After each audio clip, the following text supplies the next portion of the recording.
All right. So I'm going to be talking about peritransplant and GI considerations. This is going to be quick. I don't think we have a lot of time, but the full length of the guidelines is easily found online, and all of our methodology as well as what went into our decision making is all very transparent and found in the supplement to our guidelines.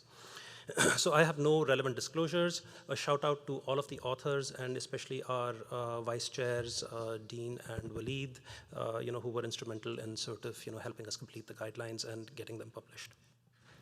So a brief overview of methodology. All of the questions were in PICO format. There was a systematic review of the literature for every question. For every included study, we did a risk of bias assessment, then used meta-analytic techniques to summarize the evidence, and we used the GRADE methodology to guide both the assessment of our quality of evidence and the strength of our recommendations. And again, our recommendations are either strong or conditional, and when they're strong, we say we recommend, and when they're conditional, we say we suggest. Okay, so moving on to the GI considerations.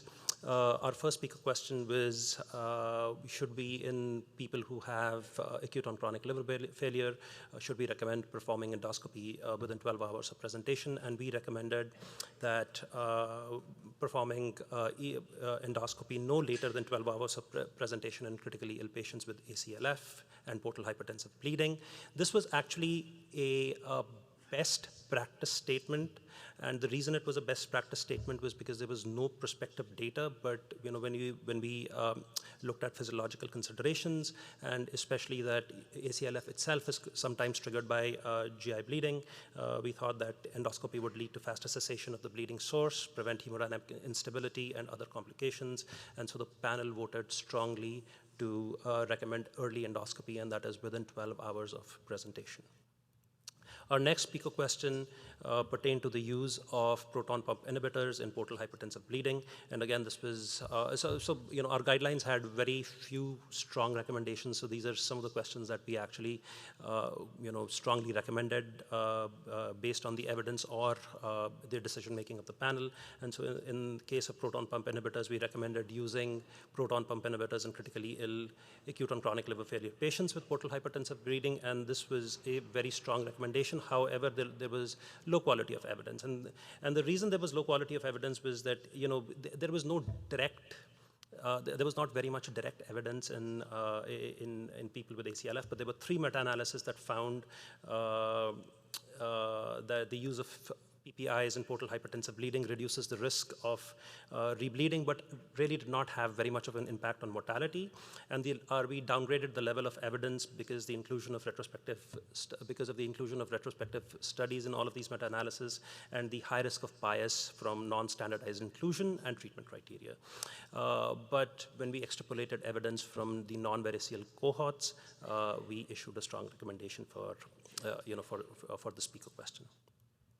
The next speaker question was the use of octreotide or somatostatin analogs in portal hypertensive bleeding, and we strongly recommended using octreotide or somatostatin analogs for treatment of portal hypertensive bleeding in critically ill patients with acute-on-chronic liver failure. This was a strong recommendation, and there was moderate quality of evidence. And based on our systematic review of prospective trials, we found that the use of somatostatin analogs was actually associated with a substantially lower risk of mortality, and when we calculated it out, it was 30 fewer deaths per 1,000 patients. The next speaker question was, pertained to the use of TIPS or transjugular intrahepatic portosystemic shunt placement in patients in critically ill acute-on-chronic liver failure patients with recurrent variceal bleeding. And here we suggested, which is now again, this is a conditional recommendation with low quality of evidence. We suggested the use of transjugular intrahepatic portosystemic shunt for recurrent variceal bleeding after medical and endoscopic intervention, but over continued endoscopic therapy. But however, we qualified this recommendation saying that TIPS requires appropriate screening and this intervention also requires access to an experienced operator at a center with expertise. And our rationale was that TIPS was associated with significant decreases of mortality and bleeding rates at 1 year. However, it also causes hepatic encephalopathy, and so in patients with significant hepatic encephalopathy, it should be considered on a case-by-case basis. Our final PICO question in the GI subsection was whether we should recommend large volume paracentesis in critically ill patients with ACLF and tense ascites. And this was again a best practice statement, and we did recommend performing large volume paracentesis with measurement of intra-abdominal pressure in critically ill patients with ACLF with tense ascites and intra-abdominal hypertension or hemodynamic, renal, or respiratory compromise. And again, the rationale for this, the reason it was a best practice statement was that we could not find any randomized or prospective data to guide our recommendations. However, when you look, again, there was a very strong physiological rationale.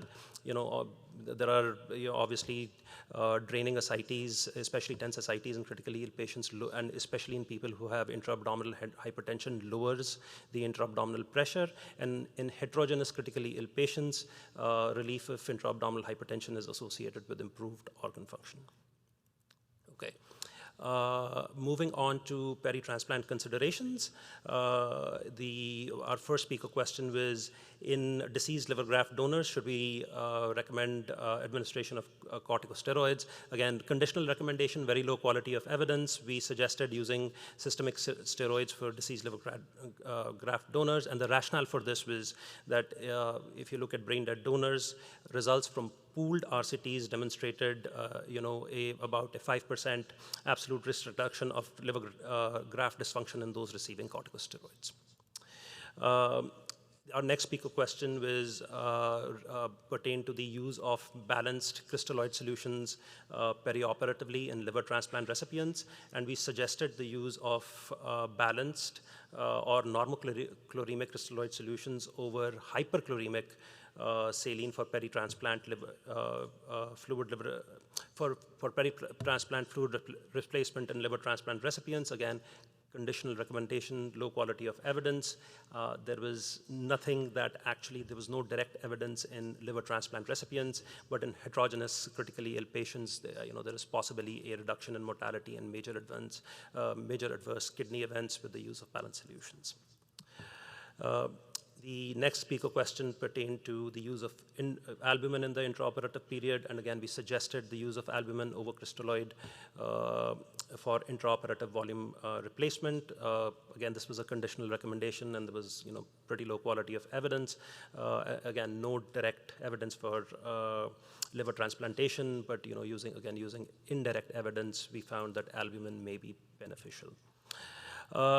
Our final PICO question that we actually issued a recommendation for was pertained to the use of extracorporeal liver support, and probably the most controversial recommendation. So we suggested either using extracorporeal liver support or standard medical therapy in critically ill ALF or ACLF patients, and this was a conditional recommendation, very low quality of evidence. We qualified the statement saying, providers may choose to use artificial liver support based on local availability, familiarity with its use, and available resources. And the rationale for this was that if you look at pooled data, from about 24 randomized controlled trials, and if you look at ACLF and ALF together, there is a small mortality benefit, but if you analyze them separately, neither is statistically significant, and these therapies require expertise, you have limited access, and there is a high cost, and so they should only be used in the hands of people who sort of know how to use them and are familiar with their use and have expertise. But there were a few questions in the perioperative group that there was insufficient evidence to issue a recommendation, and those questions were the use of the donor risk index in liver allografts, the choice of intraoperative hemodynamic monitoring, the use of peritransplant fluid restrictions with vasopressors, and early extubation. So we just couldn't issue a recommendation because we could find absolutely no evidence pertaining to these. questions. So that is it for both the GI and peritransplant recommendations. I will now hand this over to my co-chair Ram, who's going to talk about neurology and ID recommendations. So. Good morning. So I'll cover neurologic and ID in the next section.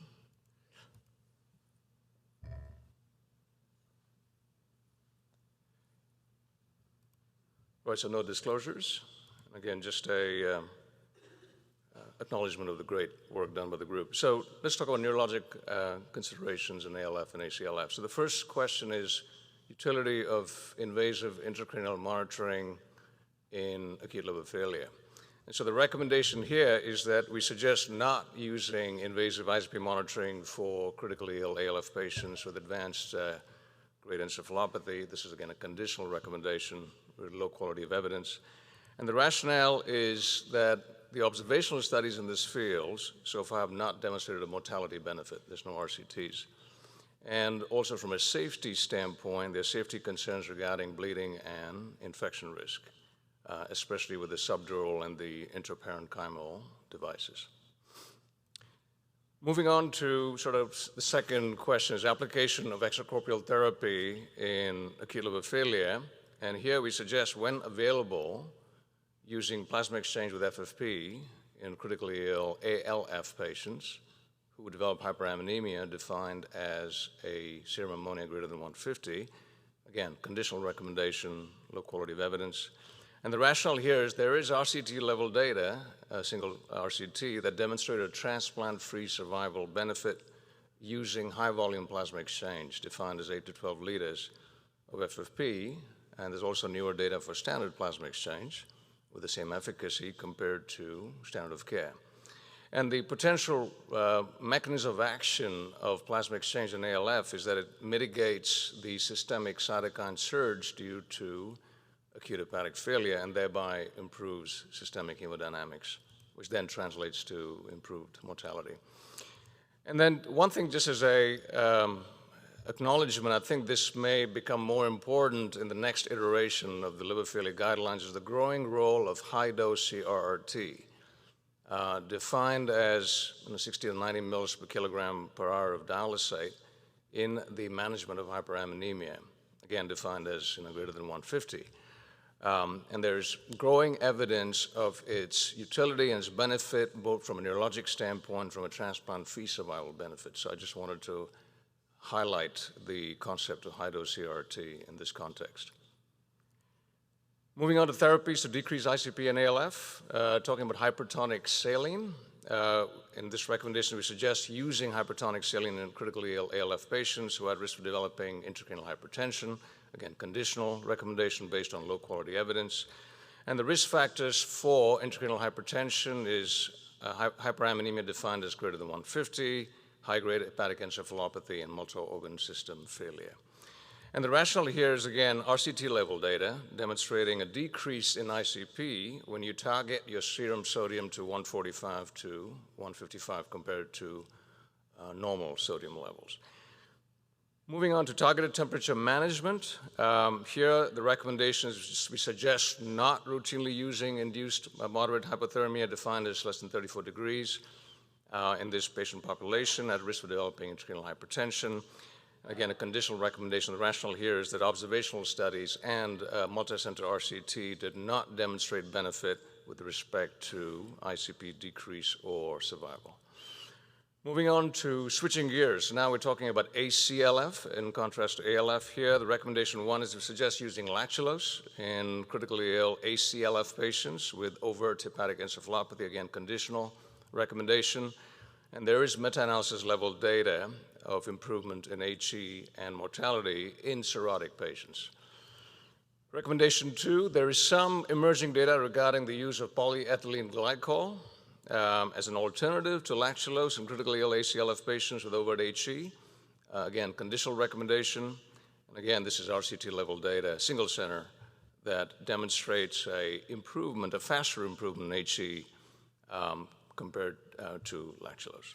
And then the last recommendation in this category is the use of rifaximin. And what we recommend is we suggest using rifaximin as adjunctive therapy as an add-on to lactulose or PEG in critically ill ACLF patients with overt hepatic encephalopathy. Again, a conditional recommendation based on single-center RCT data. Moving on to ID. So antibiotic prophylaxis for upper GI bleeding in ACLF, and here it's a strong recommendation for a change.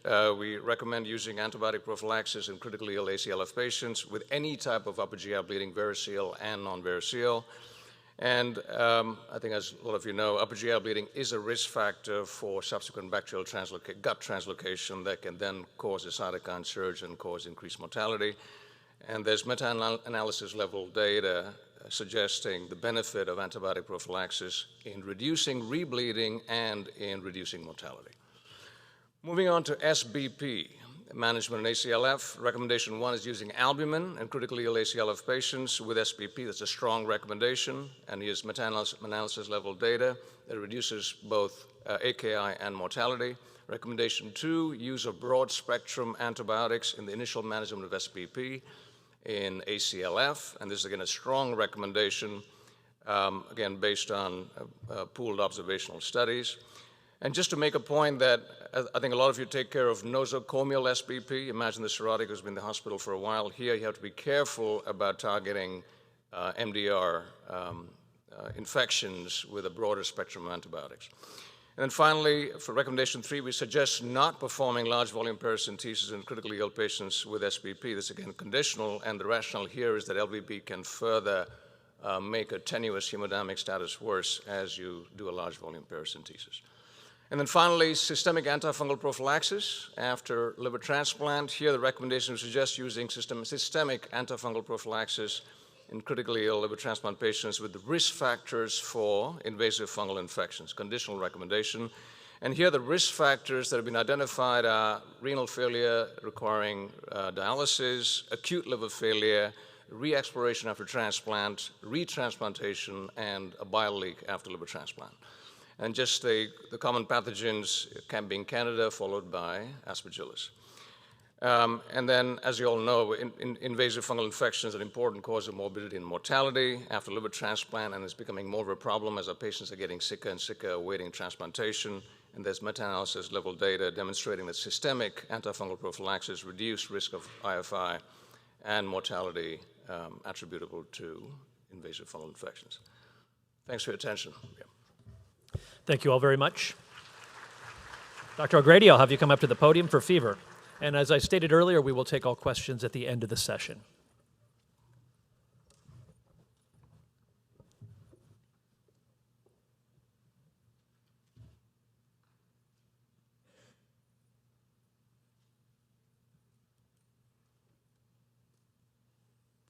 Thank you, and good morning, everybody. I'm Naomi O'Grady. I'm from the National Institutes of Health Clinical Center, and I will be presenting the SCCM and IDSA guidelines for evaluating new fever in adult patients in the ICU. I have no conflicts to disclose, and I want to give a shout out to all of the panelists and co-authors that were on this guideline. This guideline appeared in print in November in the Critical Care Medicine Journal. It's available on the website at both the SCCM and the IDSA websites. And there's a lengthy supplement that's also available that goes along with the guideline detailing the methodology and the recommendations. So the objectives for this talk are to, number one, become familiar with the 2023 updated guidelines for evaluating new fever in the ICU. Understand that in contrast to the 2008 guideline, of which this is an update, this guideline uses grade methodology, and that the panel produced 12 recommendations and 9 best practice statements. Understand that not all febrile episodes require an aggressive fever investigation. For example, there are some things that are quite obvious in clinical practice. A postoperative patient on post-op day 1 with a new fever doesn't require necessarily an aggressive fever workup. And also know that a good history and physical will determine the type of testing that is needed. These are some of the topics that I'm going to touch on briefly during this talk. All of these were covered in great detail in the guideline. It includes measurement of temperature, the treatment of fever, imaging studies, blood cultures, urine cultures, testing for viruses, and biomarkers of inflammation. So I'll start with a case presentation. A 29-year-old male diagnosed with sickle cell disease presented to the NIH Clinical Center with chest pain and shortness of breath. He has a history of acute chest syndrome for which he's been admitted multiple times. On admission, his blood pressure is 100/65, heart rate's 110, respiratory rate 36, temperature 38.3, oxygen saturation 88% on 4 liters nasal cannula, and he's transferred to the ICU for analgesia, bronchodilators, empiric antibiotics, and transfusion. On arrival to the ICU, his temperature is now 39.0, and here is his rather unremarkable chest x-ray. So how should we approach the workup for this fever? In many ICUs and many hospitals, a knee-jerk approach would be started with a set of orders, an order set that would encompass lots of diagnostic testing. So one of the purposes of this guideline was to guide a little more narrowly the diagnostic testing that goes into fever management. So for those of you who are not familiar with grade methodology, what is it? It's the formulation of PICO questions. PICO questions stands for population, intervention, comparison, and outcome. So we looked for studies that had specific outcome measures when we evaluated the literature. We had a professional librarian develop search strategies for each and every question. We searched the recent literature, i.e. 10 years old or less, and then we used updated meta-analyses or pooled randomized controlled trials if appropriate. The methodologists assessed the quality of evidence, and the panel voted on the strength of each recommendation. So, what is the definition of fever? For the purposes of this guideline, our panel used 38.3 degrees Celsius, but it was important for us to emphasize the emphasis of individualized care, in that young people will have a more robust fever, while elderly patients may have a more muted response. So we encourage people to try to avoid fixed cutoffs and to follow trends in patients' temperature. It's much more meaningful to look at the change than the absolute number. When fever is detected, most people jump to infection as the root cause, but there are other causes which this guideline touches on. So I'll talk a little bit about measuring temperature, because we do get a lot of questions about that. And the one issue that the panel tried to address is, what is the most accurate way of measuring temperature? And I'm sure these pictures are familiar to everybody during COVID days, when we all wanted to take people's temperatures from far, far away and make sure we didn't come anywhere near them, but yet get an accurate temperature measurement, usually outside in the freezing cold weather. So for those of you who saw the humor in that, as I did, I think we can all chuckle in retrospect. So what is the most accurate way to measure temperature? Well, the panel issued a recommendation that said central temperature monitoring methods, including thermistors for pulmonary artery catheters, bladder catheters, and esophageal balloon thermistors, are preferred when these devices are in place, and accurate temperature measurements are critical to the diagnosis and management. For patients without these devices in place, we suggest using oral or rectal temperatures over other temperature methods that are much less reliable, such as axillary, tympanic membrane temperatures, non-invasive temporal artery thermometers, or chemical dot thermometers. This was a weak recommendation with very low quality evidence, unfortunately. But what we will say is that,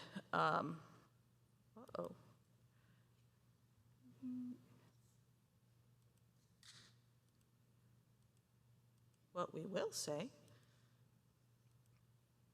is that we did take the level of evidence from this particular systematic review and meta-analysis and updated it with a few other studies.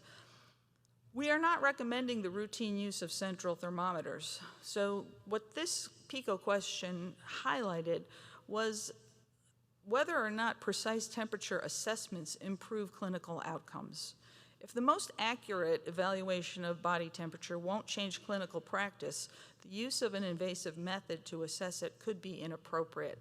And the analogy I would like to draw your attention to is how frequently we use non-invasive blood pressure monitoring. We don't always use invasive blood pressure monitoring, and non-invasive blood pressure monitoring is very, very helpful. In the same way, temperature assessment, depending on the patient population, doesn't always have to be absolutely precise, and following trends might be much more important.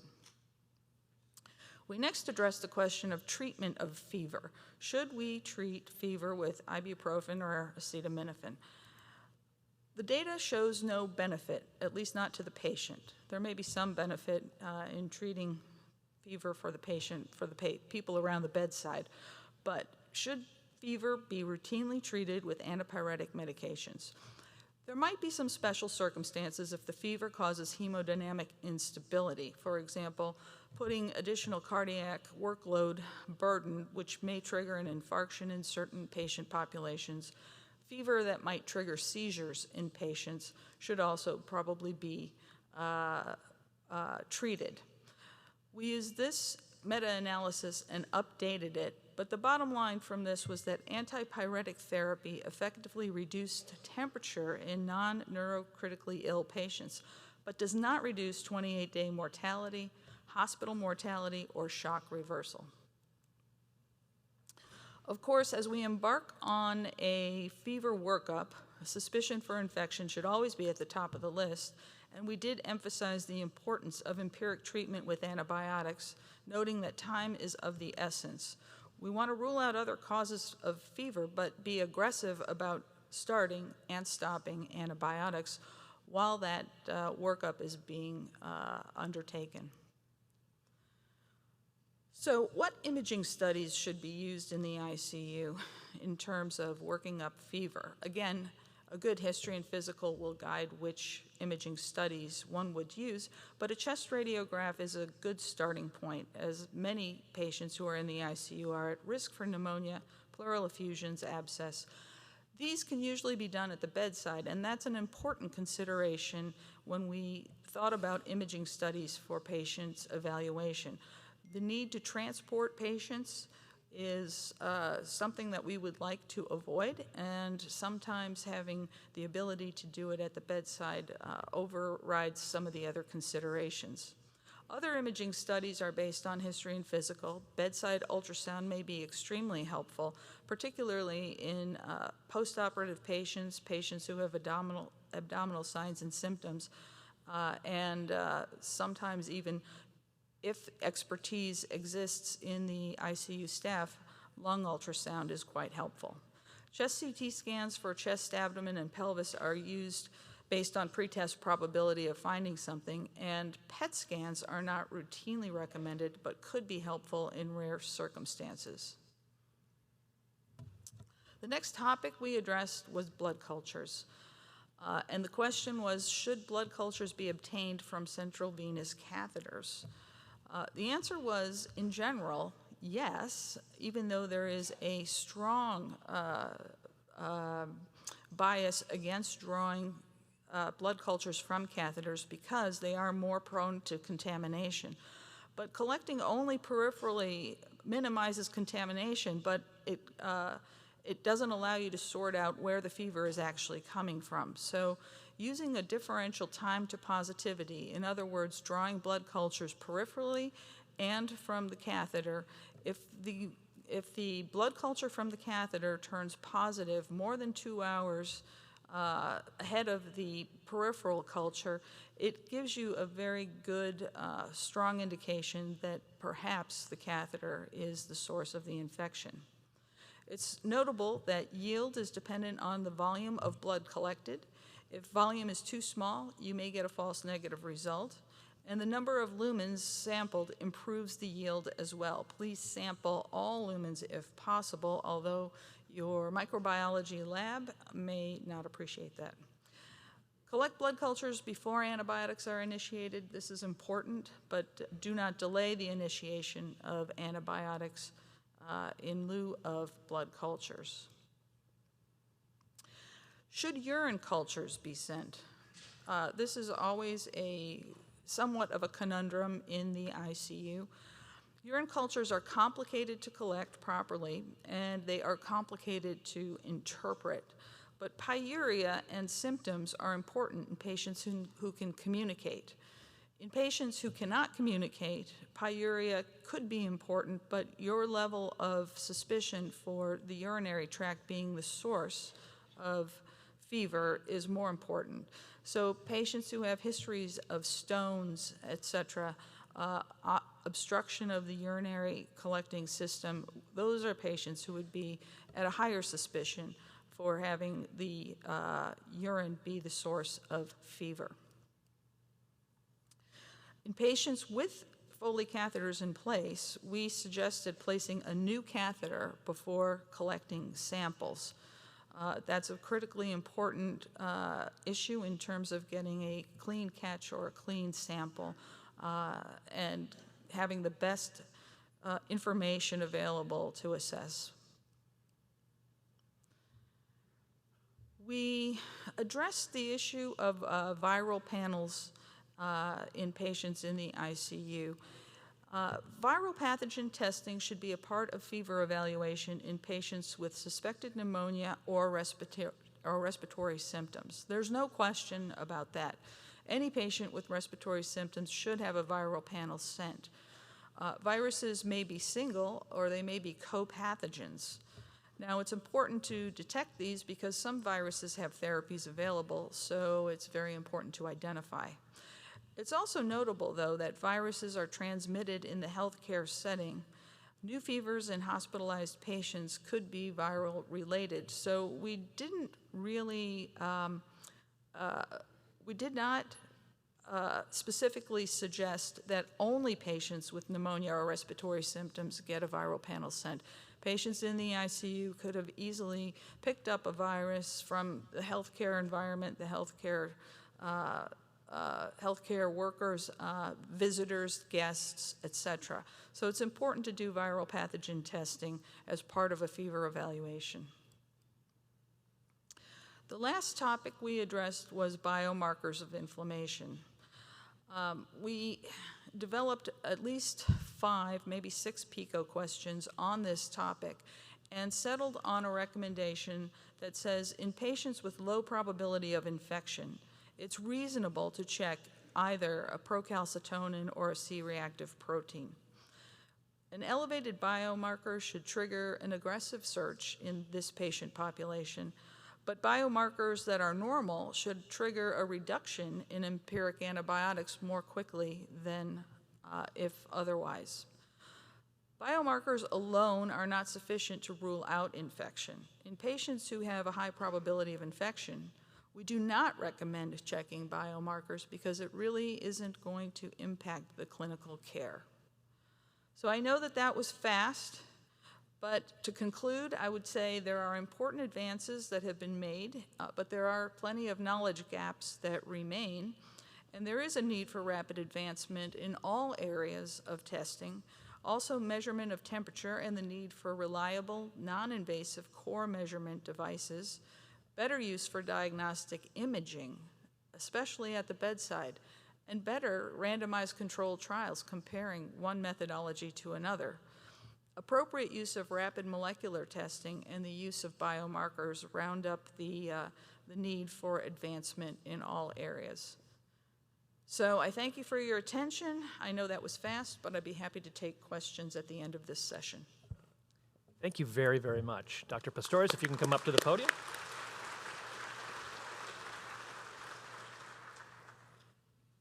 Our last guideline will be corticosteroids in critical illness.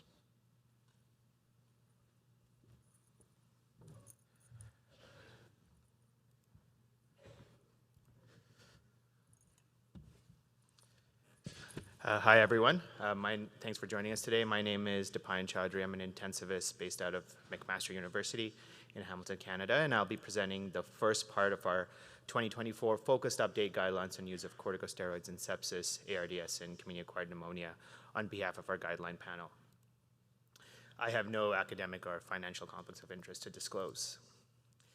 So I'll start off with a bit of background.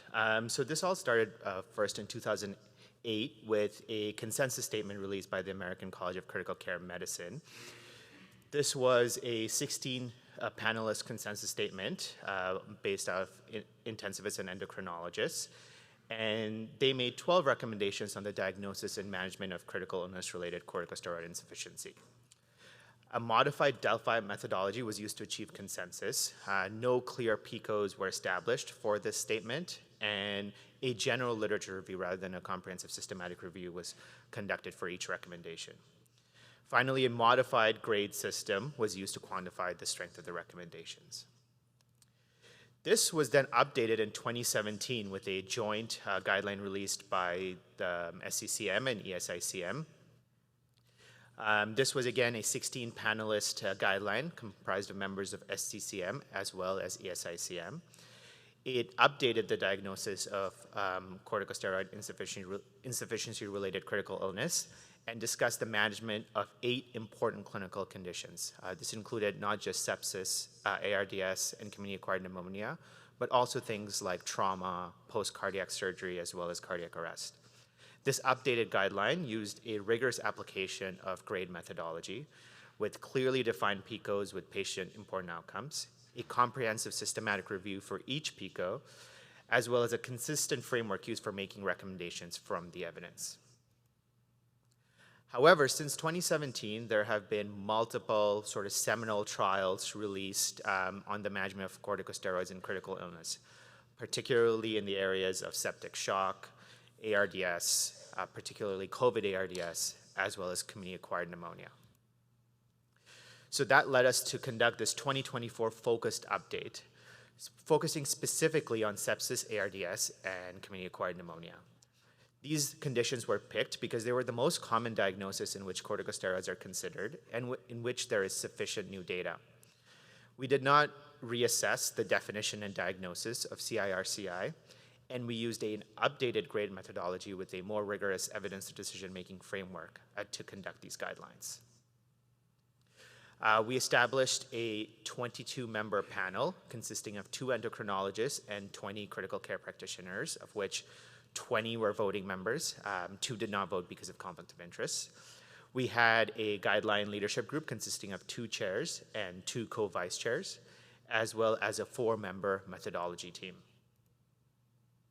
We came up with 5 PICO questions. The first one was, should corticosteroids be administered to hospitalized patients with sepsis? The second was, if patients with sepsis are administered corticosteroids, should high dose, short duration be used over low dose, long duration? The third was, should corticosteroids compared to no corticosteroids be used in patients with ARDS? Should methylprednisone be used over corticosteroids in patients with ARDS? And should corticosteroids be administered to hospitalized patients with community-acquired pneumonia? Once we had come up with these PICO questions, we polled the guideline panel and came up with a list of outcomes that we thought would be important to assess to address these PICO questions. And then we asked them to rank each outcome from a scale of 1 to 9, with 9 being the most important and 1 being the least important. We averaged out all the ratings from all the guideline panel members, and then we ranked the outcomes in terms of importance as a result. Then we conducted systematic reviews on our PICO questions. We used previous reviews that were done by members of the guideline panels as a springboard to move ahead. We conducted a standard systematic review and meta-analysis protocol using a professional librarian to create an updated search strategy. We dual extracted our data and pooled and meta-analyzed everything, and then we analyzed our other studies for risk of bias. We use this to then generate evidence profiles, which presents a summary of our findings, which were essentially our effect sizes, both relative and absolute, as well as the certainty or the quality of the evidence we generated. Here you can see some examples of what an evidence profile would look like for each individual outcome that we tested for each individual PICO. Once we had generated our evidence profiles, we met together as a guideline panel and considered not just the quality of the evidence and the evidence profile, but also the cost of the interventions we were looking at, patient values and preferences, as well as healthcare provider values and preferences, the risks and benefits of the intervention, its feasibility, as well as equity, to come together and make a recommendation.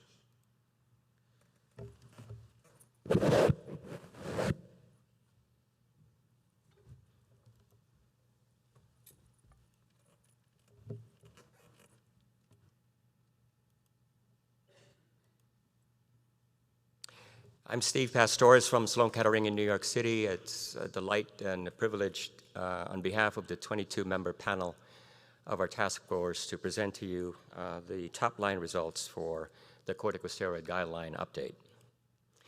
These are my disclosures. There's nothing specific to the content of my presentation this morning. These are the top-line results. So for patients with septic shock, we suggest administering corticosteroids in adult patients with septic shock. We gave this a conditional recommendation based on low-certainty evidence. We had a strong recommendation and reinforced that corticosteroids at high dose, at short duration, should not be used for patients with septic shock. For ARDS, we suggested administering corticosteroids to adult hospitalized patients with ARDS. This was given a conditional recommendation with moderate certainty evidence. And for community-acquired bacterial pneumonia, we gave a strong recommendation for administering corticosteroids to adult hospitalized patients with severe bacterial community-acquired pneumonia. So let's go over quickly, because there was a slight change in how the 2017 recommendation read to what we had proposed.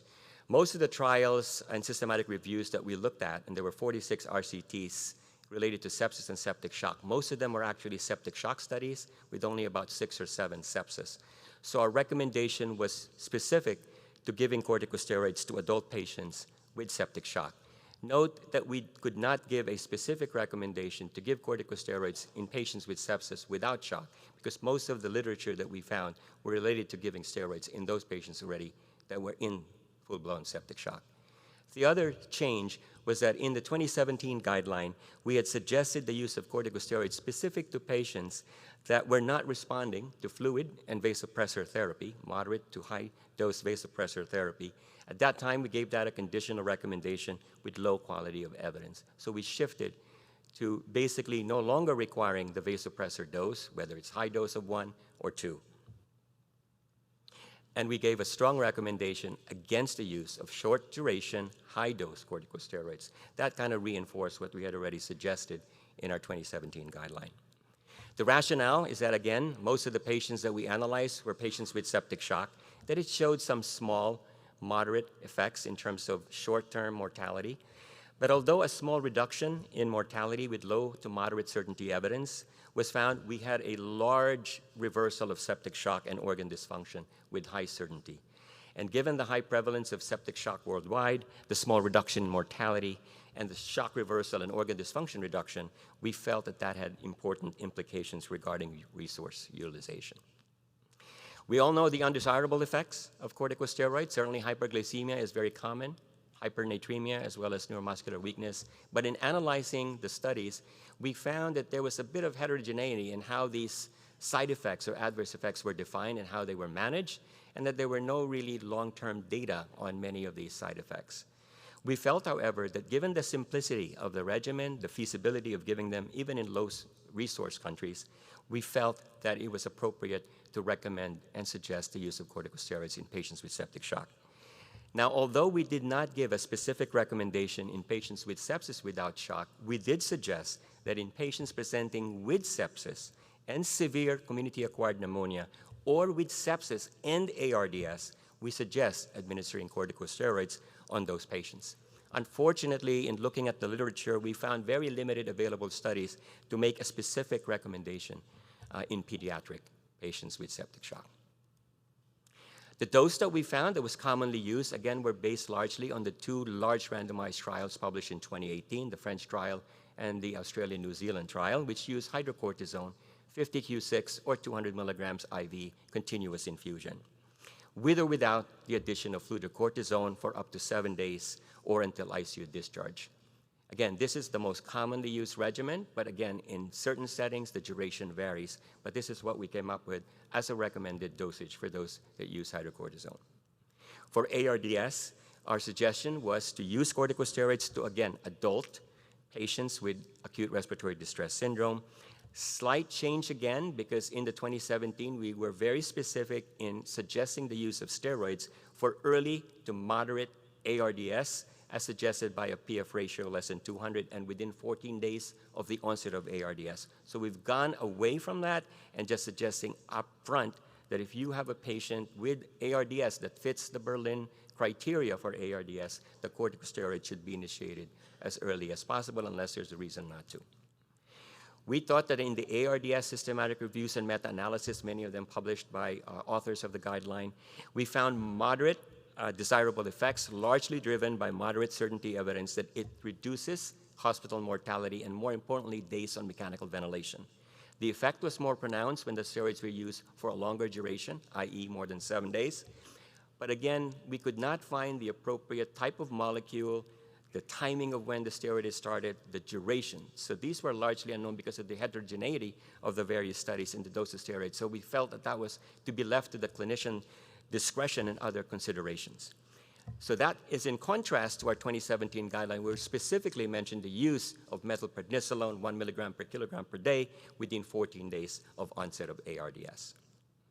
Again, similar to sepsis and septic shock, the adverse events such as hyperglycemia, neuromuscular weakness, GI bleeding, and cost effectiveness remains relatively unknown. I think what seems to be consistent is concern for bacterial superimposed infections, GI bleeding, appear to be very, very low. Hyperglycemia, yes, is quite common, typically requiring some intervention, but not of serious import in most settings. And neuromuscular weakness, again, most of the studies were short-term. We don't know what long-term, and there's a knowledge gap in that direction. We thought, again, given the simplicity and use and availability of corticosteroids, we felt it was definitely something that should be considered. Again, the benefits outweighing the risk. Again, no RCTs in the pediatric population, so we could not make a recommendation. Regarding the methylprednisolone recommendation, we felt that clinicians have multiple dosing strategies and that specific choices of steroid molecule, timing, and duration should be left to the discretion and other considerations pending further data. These are some of the suggested type, dosing, and duration regimens most commonly used are the study with dexamethasone from the Villar Spanish trial and the ARDS within 72-hour trial from ESCAPE that Maduri and colleagues did and was published a couple of years ago in Intensive Care Medicine. So all of these are available in the online supplement as well as on the full guideline that's available online. For community-acquired pneumonia, again, we gave a strong recommendation for giving adult hospitalized patients with severe bacterial community-acquired pneumonia give steroids. Slight change in terms of where we were in 2017 in that we switched from a conditional recommendation to a strong recommendation for patients. We could not give a recommendation for pediatric patients, again, for lack of RCTs in that population. So we could also not make a recommendation for patients with less severe community-acquired bacterial pneumonia because that did not seem to suggest a strong direction of benefit, and it was unclear based on our analysis. So these are some of the definitions that were used to define severe CAP. We all know this. Patients can be on non-invasive ventilation or high flow with at least 30 or 40 liters of flow rate or be intubated on mechanical ventilation and have, let's say, septic shock associated with the need of vasopressors. These are some of the criteria that were used in the ATS IDSA guideline published in 2007 and in the Cape Cod study published a couple of years ago. I put up the forest plots here because I want to let you see that in red boxes, when we look at short-term hospital mortality and need for mechanical ventilation, for patients with severe community bacterial pneumonia, there was a strong signal for the benefit of corticosteroids in those patients. 10 of the trials, of the 18 trials, had severe CAP definitions met, and 8 had less severe. The signal on less severe community-acquired bacterial pneumonia was not strong, was very, very slight, and so was the need for mechanical ventilation. But it was quite strong for reduction in mortality and need for days on mechanical ventilation. So we thought the desirable effects were large in these patients, and that the mortality benefit was only seen in severe bacterial pneumonia, but not in less severe community-acquired pneumonia. We thought in this particular subset of patients, there was a moderate certainty that hyperglycemia is common. I guess these studies had more specific definitions and more homogeneity a bit in their definitions of hyperglycemia and treatment intervention. So we thought with moderate certainty, hyperglycemia indeed is a risk and side effect of corticosteroid use, but with low certainty, we could not find an increase in secondary infection, as well as uncertainty in the presence of or occurrence of GI bleeding.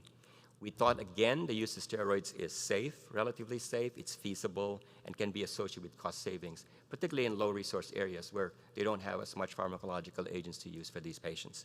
As with sepsis and ARDS, the panel could not make a recommendation for the use of corticosteroids in community-acquired pneumonia based on the lack of available literature in these patients.